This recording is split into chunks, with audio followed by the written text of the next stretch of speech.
Some sort of feedback.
Hi guys, welcome in to Wellness Wednesday on the Lotus Lounge podcast.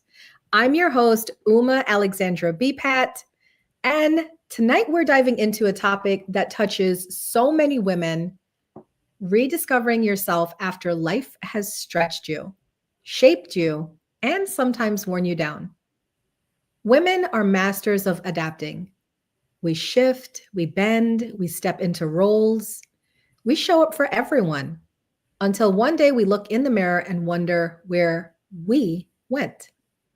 Tonight's episode is all about reclaiming your power, your confidence, and your self expression.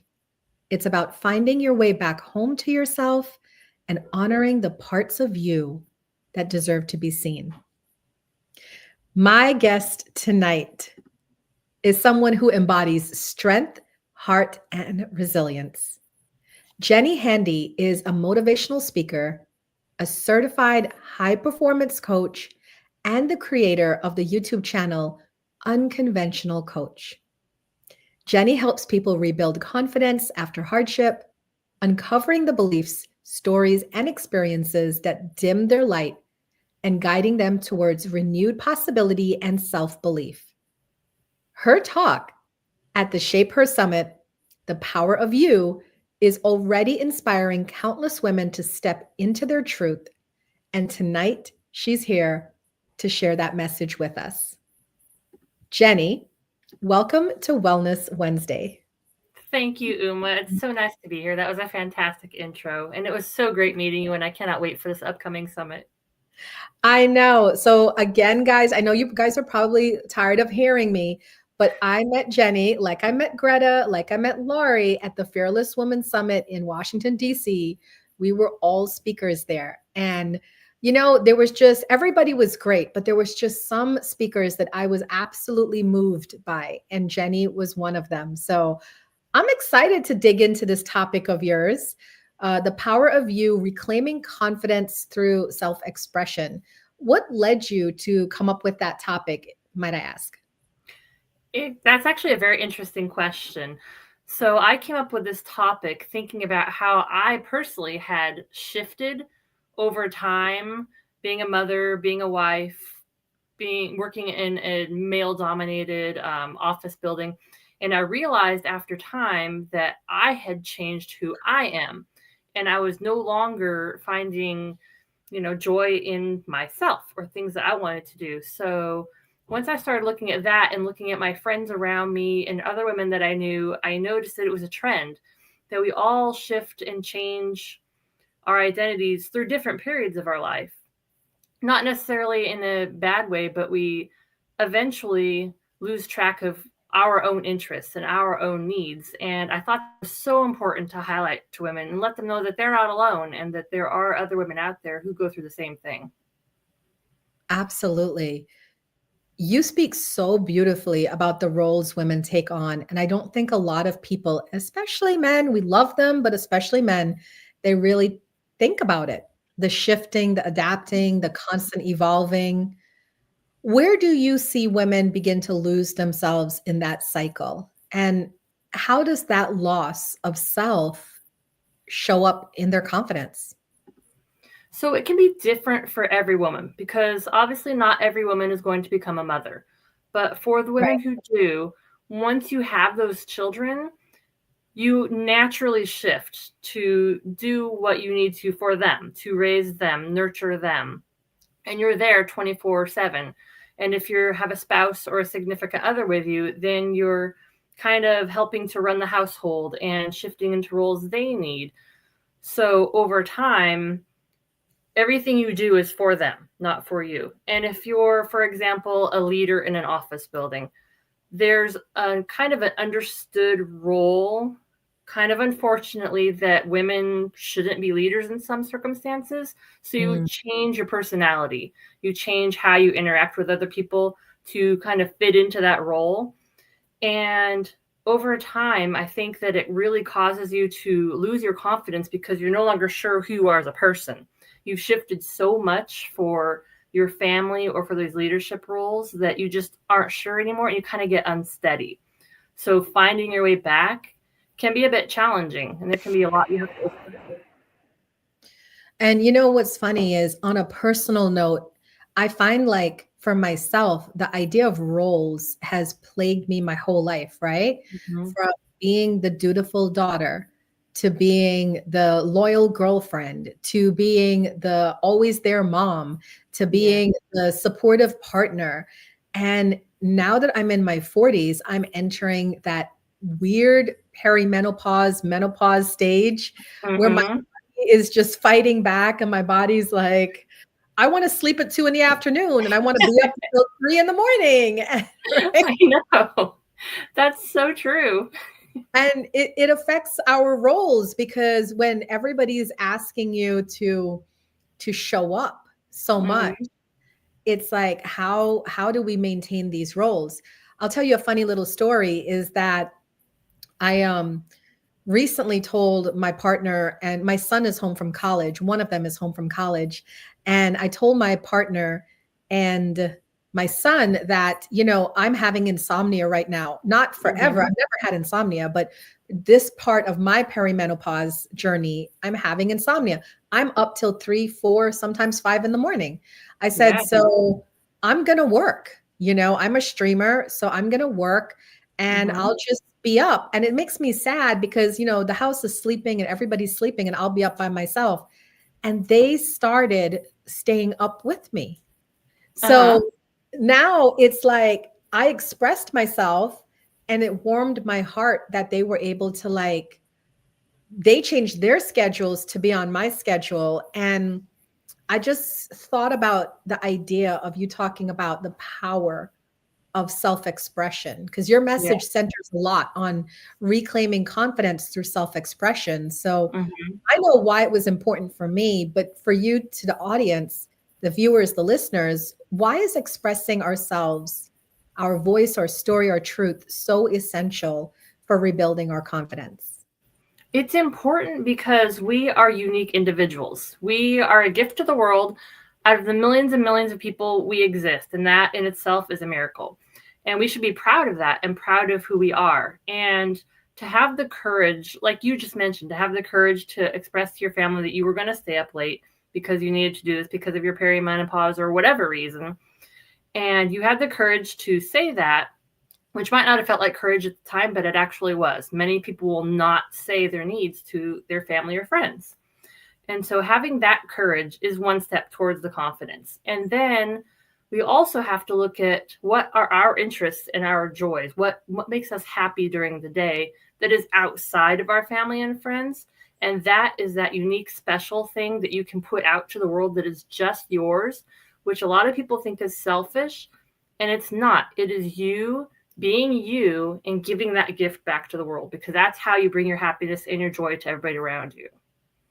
So many people struggle with that sense of self-worth because you're right. Everybody feels it's selfish for me to ask for my needs, for me to say what I want, and for me to ask people to make allowances on my behalf, right? Mm-hmm. I think that's a really good point you brought up. And you've coached so many people through rebuilding after these difficult seasons. Mm-hmm. What is usually the first step in helping someone reconnect to the version of themselves they miss or feel disconnected from?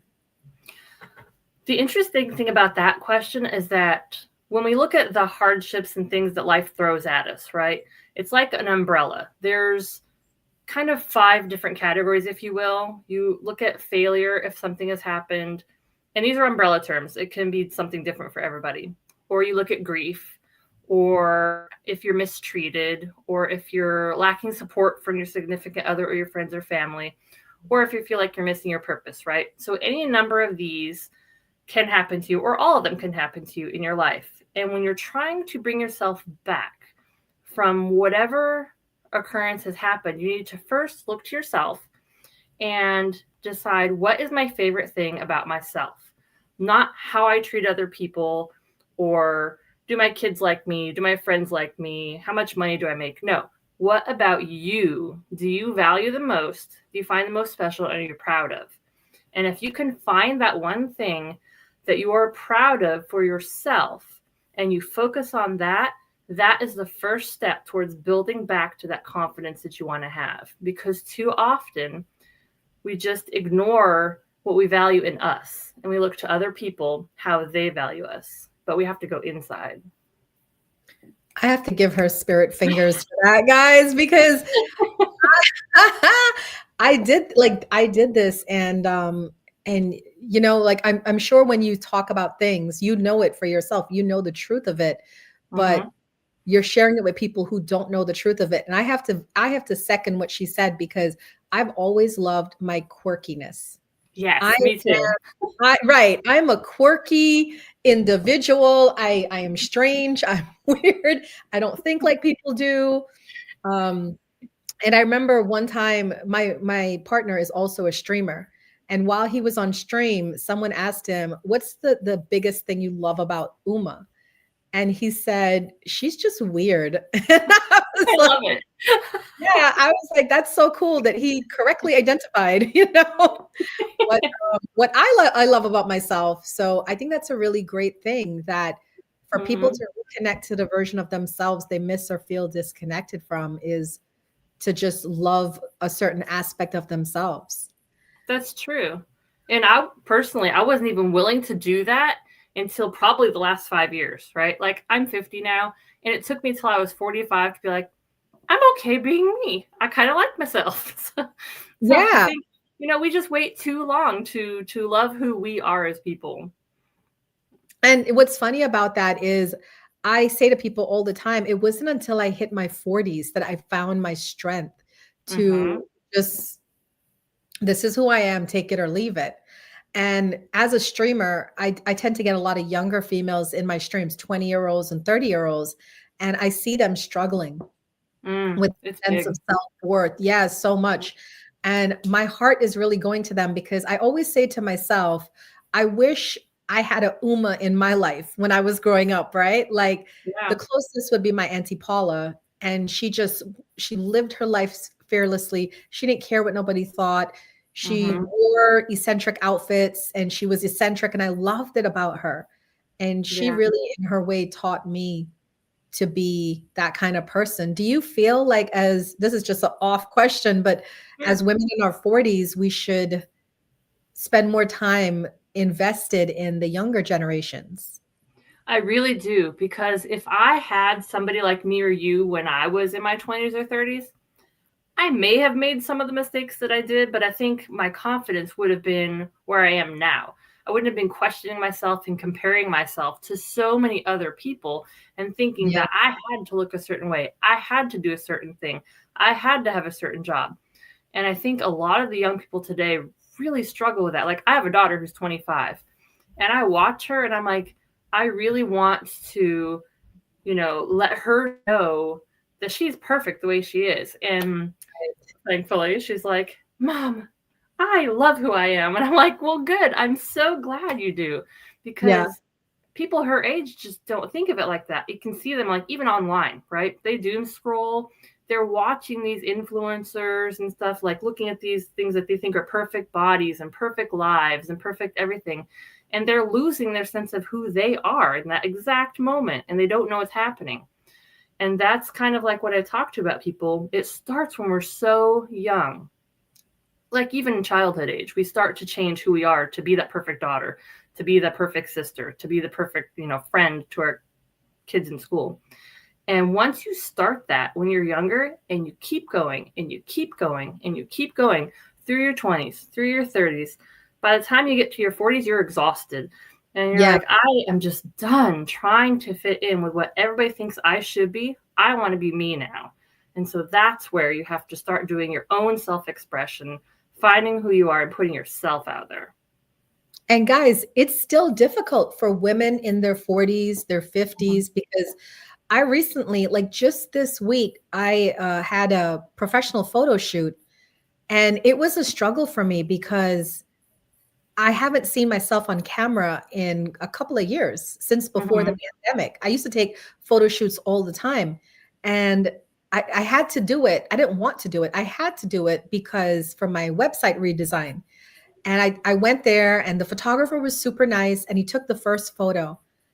And Jenny, when I saw myself on his camera, I cried at the photo shoot, ruining the makeup, ruining the hair. I cried. I was like, I can't look like this. I don't look like this. And then I said, I take selfies of myself and I don't look like this. And then he was so nice, but he was like, your selfies have like a built-in filter, which I didn't even know. They do. And I'm like, oh my God. And then so I'm looking at my partner and I'm like, is this what I look like in real life? Is this what I was having like such a heart attack? Like, am I this horrible? So we had to have like a calm down session. And then he finally took the photos and he delivered them to me. And I'm beautiful. Like I looked wonderful in the photos. Now here's the funny part. I posted them and a lady reached out to me and she said, photos are great and everything. Did you at one point reach out to me about weight loss and you wanted to do weight management? And I was like, all of me wanted to become that 13-year-old girl. Yes. That was insecure and not confident and all the stories, right? But I found my voice and I said to her, I said, thanks for reaching out. No, it wasn't me. Even though I struggle with what the changes my body is going through, I'm learning to love her as she is. But thank you for reaching out. And it just made me think about so many women, right? Even though we're older, we carry these old stories. I'm not enough. I don't deserve this. Who am I to want more or see myself as more? And I have a question. What are some of the most common confidence blocks you see in your line of work, and how can women start moving past them? Oh, there's so many, Uma. It's really quite sad. Some of the biggest ones, though, are I'm not smart enough to be the boss. I'm not likable enough to have friends in the office, to build that relationship with people so that I can move to that next level. I'm not successful enough. These other people are far more successful, even though they're in the same job. And some of the worst ones have to do with our looks, because even though we try so hard to accept who we are, it's inevitable that we're going to compare ourselves to the younger women who come into the office or the people we see on TV. And it's really quite sad, because we should always be proud of who we are and not look to compare ourselves to other people. They're out there, you can appreciate them, but appreciate you, right? Appreciate what you have to offer. You are smart enough. You are good enough. You can do that job. You can make those friends. You can be successful. You don't need to have what that other person has, because you have your unique self. You cannot do that job any other way than how you would do it. So quit trying to be like those other people and show up as you. And that's what I have to tell the people that I talk to the most, because they want to show up as the Oprah, or they want to show up as the Mel Robbins. Well, you're not them, and you never will be them. So show up as the best Jenny or the best Uma or the best whoever that you can be. And that is where your value is. And that is where you have your gifts that you can give to the world. You just named two women that I highly adore. Me too. It's so awesome because those are like literally on my vision board is Oprah Winfrey and Mel Robbins. I want to affect as many people as Oprah, and I want to have a successful podcast like Mel Robbins, but I also want to do it my way. So Yes. I really love that you say that. Like we all have our own energy. Yeah. We do. You're right. And that's actually funny. If I can just add an extra thing, that's why I named my YouTube channel The Unconventional Coach. Because you know what? I'm weird. I'm quirky. And I don't have to be like the Mel Robbins to have my YouTube channel. I can just be me and put myself out there as I am. You know, there's people out there who are just as weird as me who'd be like, yeah, that's pretty cool. I would listen to that, you know? So that's exactly where that name came from. And I love that because I am streaming live on a streaming app. And Chad said, I love Mel Robbins. I'm getting her new book. I think it's that the book, Let Them. Because I heard her mention it several times too. And I'm like, I gotta check that out. Yep. Yeah, I just bought that book. It looks amazing. I know it's going to be so good. She's phenomenal. She really All is. right. Jenny, talk to me a little bit about being a high performance coach. Before I ask you some questions about your work, what is a high performance coach? A high performance coach, in my instances, I have a 3-month outcome-based curriculum, and each week focuses on a different topic. And those are meant to dive deep into any kind of obstacles, things are getting you stuck. There's worksheets that we go through. It's really intense, really hard work. It's not like the normal life coaching that you'd see or executive coaching. It goes those extra levels and pushes you hard. So it can be really uncomfortable at times when you have to acknowledge where your downfalls are or where you're perhaps causing the problem in your own success. And so we work together to kind of iron those out, find where you can make little tweaks, little adjustments, and then move yourself to the next level of success. So it's a lot of fun, but really hard work. I love it because I feel when people hear us say we're life coaches, it's like immediately they turn off because there's such it's like life coaching today has such a negative stigma, like psychics, everybody's like, call me now, Miss Cleo, when I say, oh, I'm a psychic, right? I remember Miss Cleo. Right. And then when I became a certified life coach, I changed my name. Like, you're a high performance coach. I'm a soul alignment coach because I bring everything back to your soul purpose. Like, what were you born to do? So I like that you branched out with the name high performance coach because I feel like there's so many coaches available and we all have our specific niche. And the people that are looking for what they're looking for need to find the right coaches. Exactly. So, as a high performance coach, what are some small practical shifts, whether it's habits or mindset changes, that any of our viewers and listeners can start today to begin stepping into their power? So there's a couple that I think are often overlooked, but some of the most important. The first one is your energy. And when I say energy, I mean getting enough sleep, getting enough exercise, and your actual wellness. So like taking care of your personal soul, if you will, like reading or meditating or something like that. Because if we don't have our energy aligned in all three of those spots, that's when we react emotionally to things. That's when we can cause arguments with people who are around us because we're just not in alignment. And we want to be in alignment. So looking at your sleep, your fitness, and your, let's call it mental energy, is the first one. The second one that nobody thinks about is your physiology. And what do I mean by that? Physiology is first your posture. So if you want to become more confident, you need to have that posture, right? So you want to sit up, stand up, come into a room with actual confidence. The other part of your physiology is your facial expressions. We don't ever think about that, right? We just go through day with like a sad face or whatever, but that face that you have, that's what's going out into the world.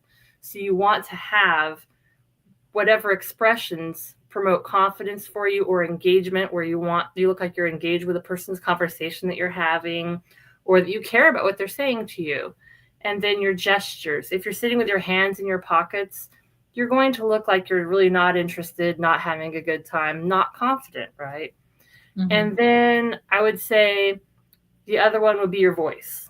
We don't think about our voice at all. I know I never did before I started doing this work. I was just like, ma, ma, ma, ma, ma. But when you're talking monotonous, nobody's listening to you, right?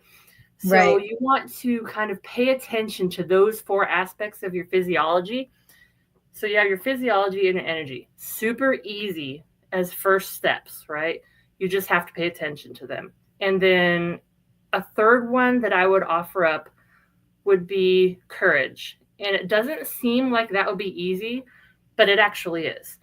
You want to have courage to have those conversations about boundaries, because boundaries are so important in our daily life. And so if we have a hard conversation with our family or with our coworkers or with your supervisor, it's something simple that you can do really quick.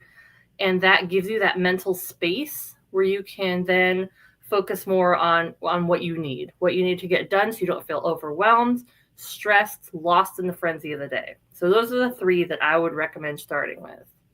Those are 3 really powerful things to do. Mm-hmm.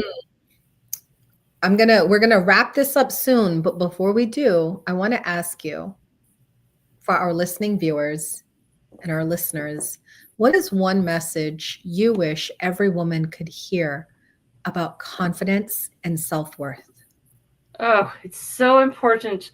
There's so many things. I just want to hug every woman that I meet.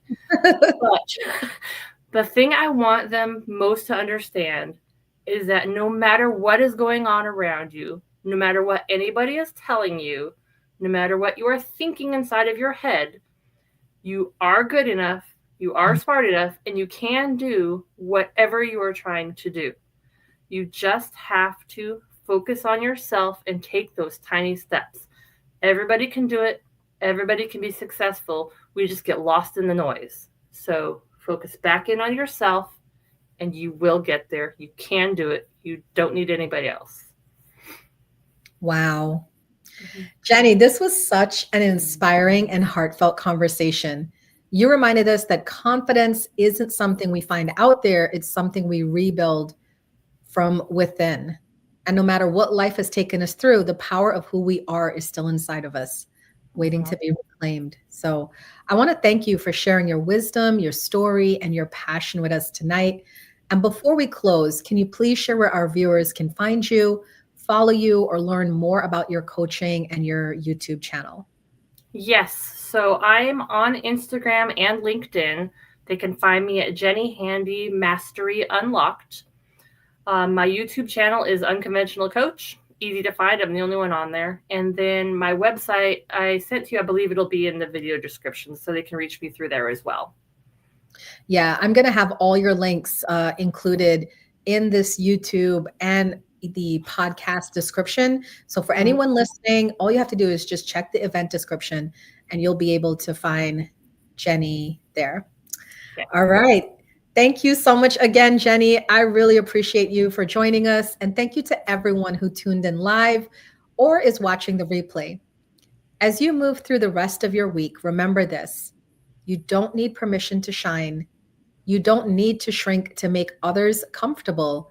And you absolutely deserve to show up as the fullest expression of who you are. You can find all Wellness Wednesday replays on my YouTube channel. And if you'd like deeper support on your spiritual journey, please feel free to call me and book a 30-minute free clarity call. Let's see how we can work together. May peace, love, and light guide your path, and may you rediscover the power of you. Namaste, guys.